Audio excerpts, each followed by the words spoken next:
អ្នកទាំងអស់គ្នាដឹងអត់ថានៅពេលដែលយើងងាយជាប់របៀបថាប៉ះបន្តិចជាប់ប៉ះអីបន្តិចអត់ដឹងខ្លួនជាប់យើងអាចខ្វះវីតាមីន K បានយើងងាយជាប់បែបហ្នឹងមិនតែយើងមនុស្សធំឯងកូនក្មេងក៏អញ្ចឹងដែរអញ្ចឹងយើងត្រូវពិនិត្យមើលទៅលើរបបអាហាររបស់យើងឡើងវិញថាតើយើងអាចទទួលបានវីតាមីន K គ្រប់គ្រាន់ឬនៅហើយវីតាមីន K ហ្នឹងមិនមែនតែរឿងជាប់មកមុខទេនៅមានរឿងច្រើនទៀតនៅពីក្រោយការខ្វះវីតាមីន K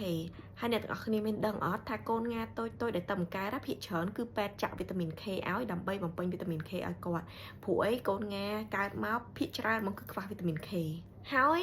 ក្រៅពីងាយជាប់គឺងាយមានន័យថាយើងងាយហូរឈាមអត់បាត់ឬថាអ្នកខ្លះអញ្ចឹងគឺហូរឈាមអត់ងាយកកអីព្រោះការដែលយើងខ្វះវីតាមីន K ហ្នឹងគឺយើងងាយហូរឈាមអ្នកខ្លះគឺងាយហូរឈាមច្រមុះអញ្ចឹងទៅបើអ្នកខ្លះមុតដៃអីតាន់ទីទៅគឺហូរឈាមឡើងខ្សោះហ្មងអាហ្នឹងគឺបញ្ហាធ្ងន់ធ្ងរអញ្ចឹងហើយបានជាគេឲ្យយើងញ៉ាំរបបអាហារអីដែលសម្បូរទៅដោយវីតាមីន K ដើម្បីជំរុញដល់ធ្វើឲ្យឈាមរបស់យើងឆាប់កកបើអ្នកខ្លះវិញមិនធំតែរឿងឈាមច្រមុះទេឈាមចាញ់ថ្មិញឈាមអីទៀតអញ្ចឹងអាហ្នឹងសិតតែរោគសញ្ញានៃការខ្វះវីតាមីន K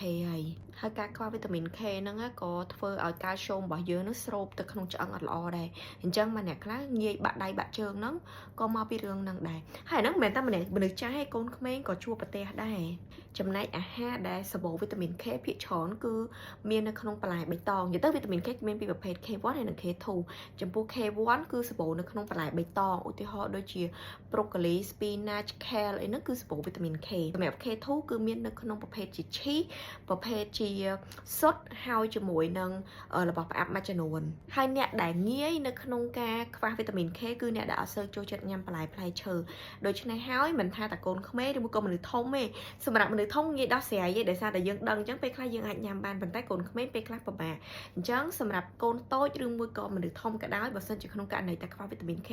ត្រូវតែបង្កើនបរិមាណបន្លែផ្លែឈើបៃតងចូលទៅក្នុងរបបអាហារបើសិនជាកូនតូចអត់ព្រមញ៉ាំទេខ្ញុំសូមណែនាំឲ្យប្រើប្រភេទជាបបរកញ្ចប់បែបនេះដែលមានពពួកបន្លែបៃតងអានេះគឺមានជាប្រភេទ spinach នៅខាងក្នុងនឹងហ្មងហើយនៅពេលដែលវាសម្បូរមាន spinach នៅខាងក្នុងនឹងក៏វាជាប្រភពមួយនៃវីតាមីន K ដែរអញ្ចឹងបបរកញ្ចប់មួយម៉ូតនេះរបស់បាប organic ហ្នឹងគឺមាន super vegetable ហ្នឹងគឺនិយាយអំពី spinach ហ្នឹង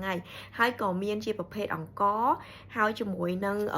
បន្លែផ្សេងទៀតដែរឧទាហរណ៍ដូចជា pumpkin គឺល្ពៅហើយជាមួយនឹងការ៉ុតអញ្ចឹងនៅពេលដែលយើងកូនទូចជាពិសេសកូនទូចពិបាកនៅក្នុងការឲ្យញ៉ាំបន្លែបៃតងខ្ញុំណែនាំឲ្យម៉ាក់ប៉ាប្រើជាប្រភេទបបរកញ្ចប់ organic បែបនេះដើម្បីឲ្យកូនទទួលបានវីតាមីនចម្រុះចូលទៅក្នុងខ្លួនហើយមួយទៀតហ្មងត្រូវចាំថាប្រភេទពពួក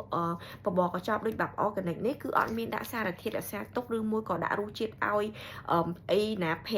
អែមប្រៃអីអត់ទេគឺវាធម្មជាតិប៉ិតហ្មងរសជាតិបែបធម្មជាតិរបស់បន្លែផ្លែឈើរសជាតិបែបមិនគឺវាបែបហ្នឹងនៅខាងក្នុងនេះគឺគេប្រើប្រភេទបន្លែផ្លែឈើ organic ល្អហ្មងដើម្បីមកផលិតជាប្រភេទបបរកញ្ចប់បែបនេះដែលស័ក្តិសមសម្រាប់កូនតូចញ៉ាំបានហើយប្រភេទបបរកញ្ចប់បែប organic នេះគឺជាផលិតផលរបស់ប្រទេសអូស្ត្រាលីគេមាន certificate របស់គេហើយសូម្បីតែកញ្ចប់ហ្នឹងក៏ BPA free ដែរអញ្ចឹងសម្រាប់អ្នកដែល